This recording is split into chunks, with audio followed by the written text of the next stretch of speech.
Good morning, everyone. Today we're checking out a brand new video from Dead Meat, the kill count for the one and only 1922 movie Nosferatu, the second vampire to have ever hit the silver screen.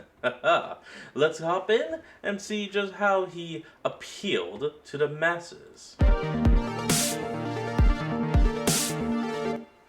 Welcome to the Kill Count, where we tally up the victims in all our favorite horror movies and show you how they were made. I'm James H. Denise, and today we're looking at Nosferatu, a symphony of horror, a German film released in 1922. Vampires have been a perennial presence in horror films and movies at large, from Twilight to The Lost Boys, all the way back to Universal's Dracula. But it started almost a decade earlier than that with F.W. Murnau's Nosferatu. This was an unauthorized adaptation of Bram Stoker's Dracula, which is why the vampire's name isn't Dracula. It's not Nosferatu either. It's Count Orlok, a change made by screenwriter Henrik Galeen to cater to the German audience, and more importantly, ward off legal troubles. Similarly, Jonathan Harker became Thomas Hutter, his wife Mina became Ellen, Renfield became Nock, etc., etc. Galeen also... Okay, so Nosferatu is based on Dracula, but, of course, had to be rewritten. But okay. Streamlined the story, removing the Van Helsing character and all those hot Dracula brides, and changed the setting from 1890s England to 1830s Germany. Despite the changes, Nosferatu still got in legal trouble with the Stoker estate. Bram's widow Florence sued the production for their profits, only to find that there were none. The movie had flopped, and its studio Prana Films had gone bankrupt. So instead, she insisted every single print and copy of the film be destroyed. A German judge agreed, and the movie very nearly became lost media. Thankfully, enough surviving prints were placed together to give us a more or less authentic recreation of the film as it was originally screened. Nosferatu is the world's oldest surviving vampire movie, its legacy influencing everything from Salem's Lot to What We Do in the Shadows. He's even a recurring character in SpongeBob. Nosferatu! Oh yeah, that's right. The film also directly inspired a 1979 Werner Herzog adaptation and 2000's Shadow of the Vampire, a fictionalized retelling of the film's production. Robert Eggers just made his own horny version, which comes out on Christmas Day, starring Bill Skarsgård as the new Count Orlok, or if you prefer, the Nosferatu. This is by far the oldest film covered on the Kill Count. It is literally over 100 years old, and it sometimes shows its age. Filmmaking was still a new art form back then, so not only will you notice the film stock grain, but oftentimes the cuts between shots. The performers give exaggerated expressions and movements, since acting was still strongly tied to its stagecraft roots and had to make up for technological limitations. It can be hard to relate to a movie like this, with its lack of color and choppy frame rate, but if you can see through all that, it's pretty cool to realize you're watching people and places as they were more than a century ago. This was a low-budget movie, so it didn't have sets. These are actual towns and actual castles in the actual mountains. Personally, I think that's pretty cool, and makes it worth watching films this old every once in a while. That... You could even say everything is so cheap because it's all on set. And the fact that this is horror history. Damn it. And I don't care how old it is, Count Orlok is still unsettling as fuck. This movie is silent, but that wasn't. Oh, God. Zorn, are you okay? No, I'm not okay. I hear him, James. His call as I sleep, it needles at my mind and compels me. What is it? Well, here, take my Oslo sleep buds from today's partner, Oslo. So, no more Nosferatu for you. Nosferatu? Oh, no. I'm talking about my baby. You know, Phoenix, my kid. He keeps me up at night because he doesn't sleep. Babies don't sleep through the night. It's a thing. This movie is silent, but is it deadly? Let's find out and get to the kills. The movie begins talking about a great plague. There's a lot of text to read here, and the font is kind of annoying, but I can't knock it too much since it mentions a death bird calling your name at midnight. And you know what? That sounds fucking metal. Thomas Hutter and his young wife Ellen live in Wisborg, Germany in 1938. They love bringing each other flowers, laughing at random shit, and playing with their pussy. It's great.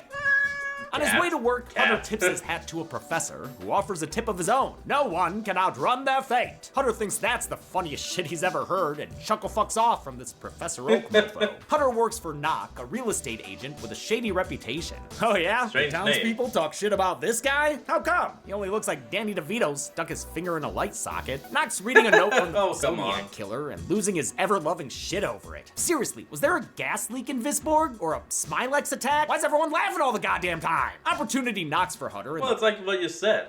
It's so tied to the play roots They have to be overly smiley. Form of a wealthy foreign client. Count Orlok of Transylvania wants to buy a house in Vispor, and Nock wants Hutter to handle the deal. If he closes on it, he'll earn money by the pound. Or mark, I guess. He advises Hutter to offer Orlok the house across from his own. It'll be great being neighbors with him. Right, Hutter? Hutter agrees it's a fantastic idea. A real knee slapper. Okay, fellas, calm down. He heads home and tells Ellen he has to go meet Orlok in the land of phantoms? Wait, no. That can't be right. A guy like Nock would never send Hutter to the land of phantoms. Maybe he said, Phantom. Yeah, land of Phantom Tax. Except instead of fries, it's fly honeys that Orlok be looking to steal. I mean, how could he resist Ellen? Hutter surely can't. Just look at their passionate, animalistic love. Ugh. Ellen is sad that Hutter has to leave, so he tries to cheer her up by letting her carry all his coats. He leaves her with his wealthy friend Harding. You can tell he's rich by the way he's standing there. Hutter hops a horse to Transylvania, nestled in the Carpathian Mountains of Romania. After a long and difficult and off-screen journey, he stops at an inn for a real quick chug-a-lug. He's eager to get to Orlok's place, which makes everyone there think Hutter's a nutter, especially Mustache Guy. They warn him not to go outside at night since there's a werewolf out there. Wait, that's the cutest werewolf I've ever seen. Also, it's clearly a hyena. Ain't y'all never seen a hyena before? Okay, hyena. Actually, I don't know. Maybe they hadn't. No wonder the mysterious beast keeps them inside all night with its terrifying gaze. Hutter rents a room for the night and hits up the place's library. And wouldn't you know it, there's a book about vampires and the Seven Dwarfs. Sorry, Seven Deadly Sins. The book says vampires, or Nosferatu, sprang from the seed of, wait a minute, Belial? What? Hold up, does that mean this is Nosferatu's mom? Never forget the basket case 2 sex scene. I can't. Actually, Nosferatu might be a completely made-up word. It's sometimes said that it's the Romanian word for vampire, or that it has roots in Latin or another dead language, but the word can't be traced back to any of them. It appeared in Emily Gerard's essay, Transylvanian Superstitions, which Bram Stoker read while researching for his novel. So, the word made it into Dracula, and Nosferatu screenwriter Henrik Galeen used it as the title of his screenplay. After reading one whole page, Hutter decides main villain. He's too vamp-tired for more. He gets some shut-eye and waits for the sun to rise on their little mountain, crater town. In the morning, Hutter finds himself pleased as can be, no longer afraid of ghouls. Ha! Blood-sucking vampires. More like vampires suck on D's. Hutter catches a cab in the castle, but the scaredy-cat drivers refuse to take him all the way. They'd rather go fishing for horseflies elsewhere. He crosses a bridge into Dracula territory until he reaches the transfer station for another carriage line. His new rider comes bending down the hill to pick him up. Nosferatu, who the hell is that? Oh, just a totally regular driver who's got like a noose. Don't worry about it. Himbo Hutter asks 0 follow-up questions, even though that dude can barely control the carriage. Oh, and great, now they've wandered into negative imagery territory. This feels like one of those video game levels in Lorelei and the Laser Eyes. These shots are meant to take place in an eerily white forest, and to accomplish it, they wrap the coach and driver in white cloth, then projected the image as a negative. That's the thing with silent films. They oftentimes weren't strictly black and white. They'd use colored tints to indicate the time of day. Nosferatu uses yellow for exterior daylight, blue for exterior night, amber for interior light, and pink for dawn. That means it's almost midnight when the driver gets him to his castle. Or Orlok's castle. He's definitely not Orlok himself. Living with opioid addiction can be a struggle. Trapped in a cycle of opioid use, Gate is 4 adults with moderate... Run away! As Orlok presumably takes his carriage around the back, Hutter enters the castle through its automatic doors and finds, oh wow, look at that! It's Count Orlok, who's definitely been there the whole time and who is not just driving that carriage. Orlok is played by Max Schreck, who gives an incredible physical performance. He wasn't production's first choice though. Murnau originally wanted the role filled by Conrad Veidt, already known for the Cabinet of Dr. Caligari. Veidt wasn't available, but I do feel like Murnau modeled not. Wait, hold on.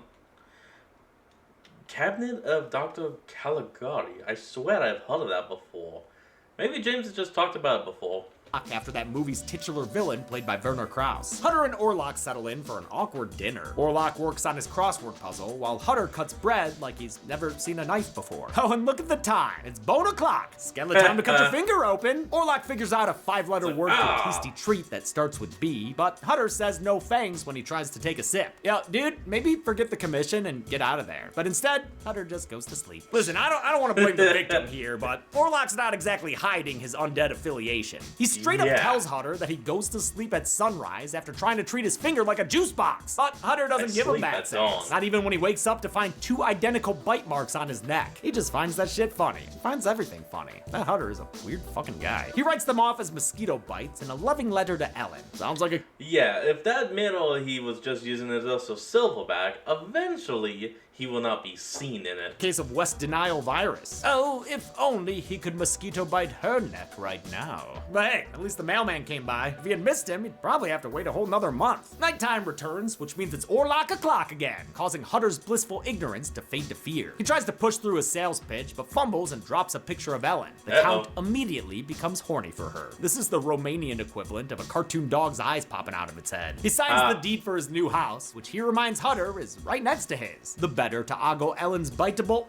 beautiful neck. It's bedtime for Bozo, but first he cracks open that vampire book again, because he picked it back up after he threw it on the ground. Everything in the book is starting to sound familiar, so Hutter finally adds it all up. 1 vampire.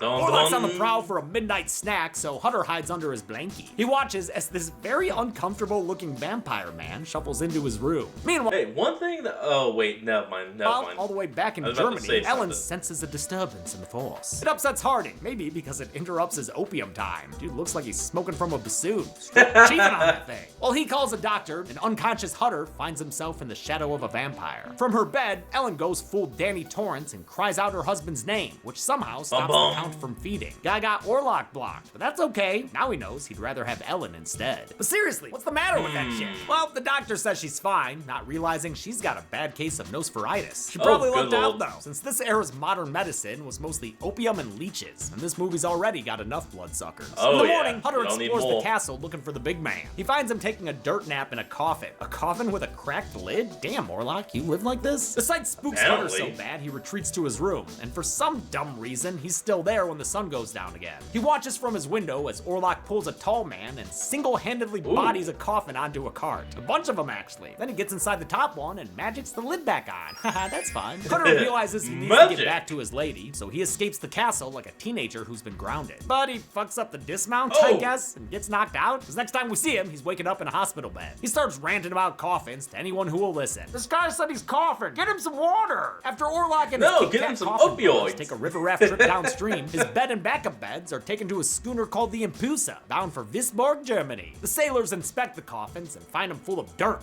and rats. Oh shit, stowaway Willard aboard? With Orlok getting closer to Wisborg, Nock falls further under his spell. He winds up in the mental hospital, where he laughs his keister off and eats flies for blood. It's got these 2 attendants straight stupefied. Harding and his sister are having a gay old time croquet as a forlorn Ellen waits for her love to return. He's doing his best lately. Death Beach. Even though he's still feeling a little woozy here, he's determined to get back to his wife before Orlok cucks him. The Impusa advances towards Wisborg, and honestly, this is an awesome shot. This is a real ship in the 1920s sailing on the water, captured with an impressively smooth camera shot. As its voyage continues, the Impusa spreads a deadly plague from port to port. Its crew members suffer the illness too, and it's all thanks to Orlok and his transparent soul. We can see right through. Soul! The sickness quickly kills almost everyone aboard. They die off screen, and we only see the last body being tossed overboard, but the captain's log later indicates we should count 6 kills here. And since we saw a bunch of crew members in earlier scenes, I'm fine doing it. The last ones standing are the captain and his first mate, the latter of whom finally realizes that those coffins full of dirt and rats just maybe might have something to do with this. He starts hacking into them, which wakes up the Count, who springs up from his coffin. Oh shit! It's one of the most iconic moments in a movie full of them. The first mate hightails it out of there, slipping right off the edge of the ship and falling overboard. Oh, he's dead. Why's the captain just kind of wave goodbye at him as he goes? El Capitan ties himself to the helm, prepared to go down with the ship. But before he can Captain Edwards this shit, Orlok appears and says, "I am the captain now." He takes control and is apparently able to speed the ship forward using his breath. Wow, damn, that's cool. He's like a walking horn of fair winds. The ship comes sailing in across open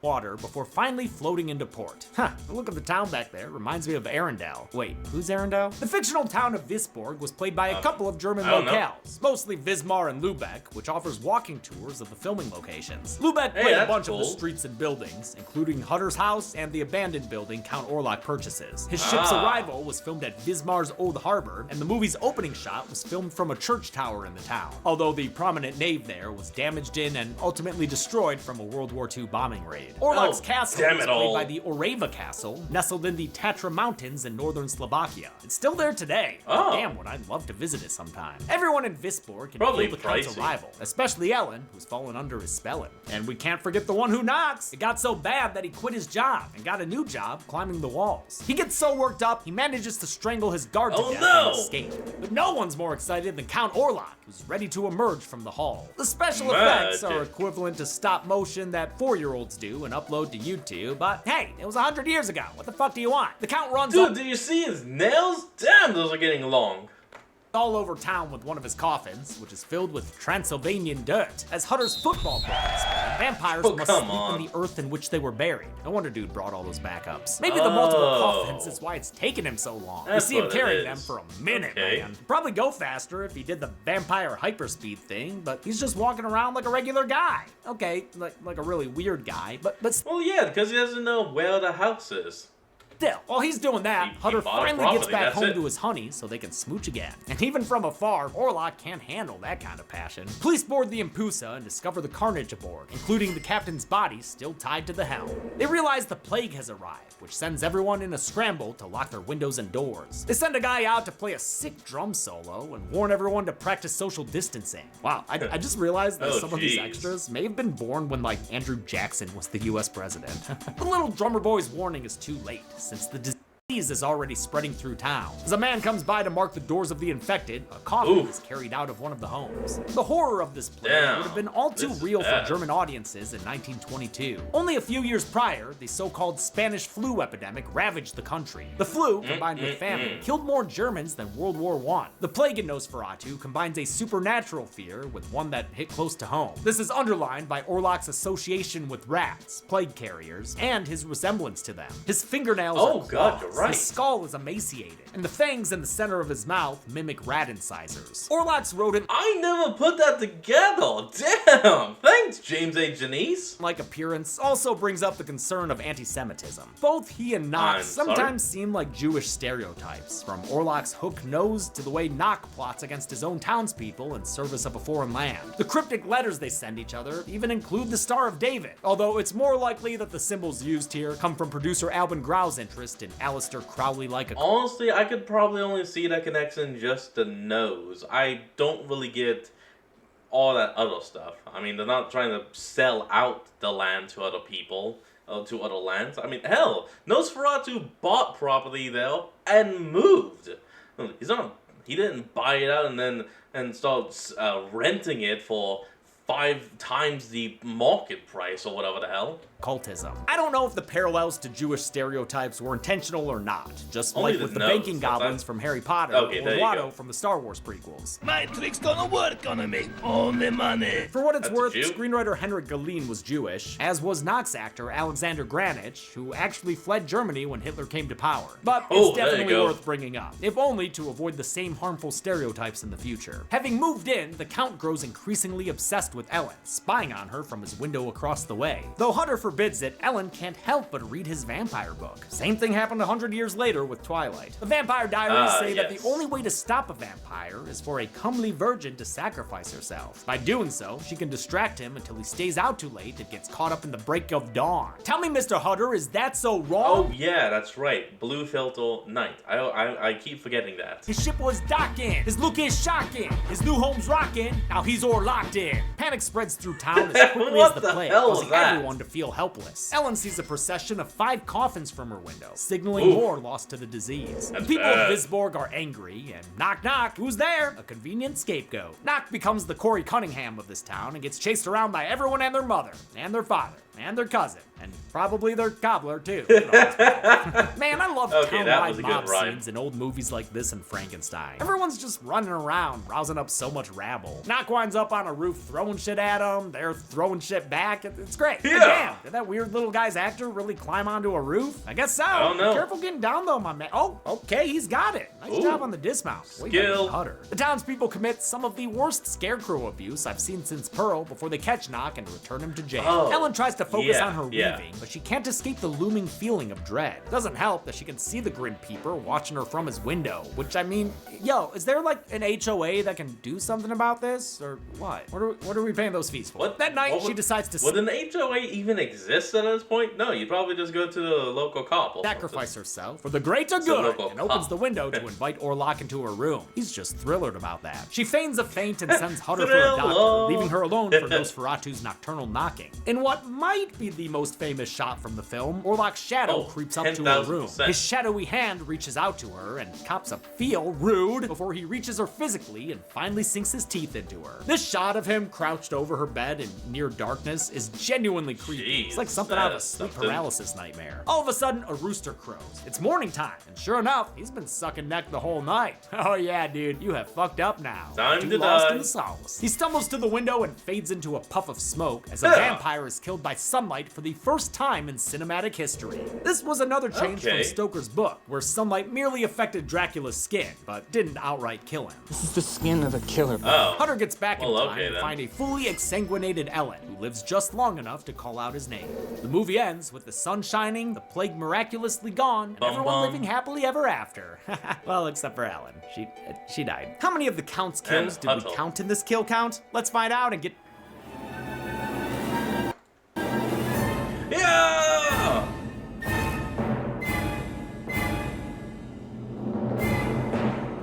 Wait.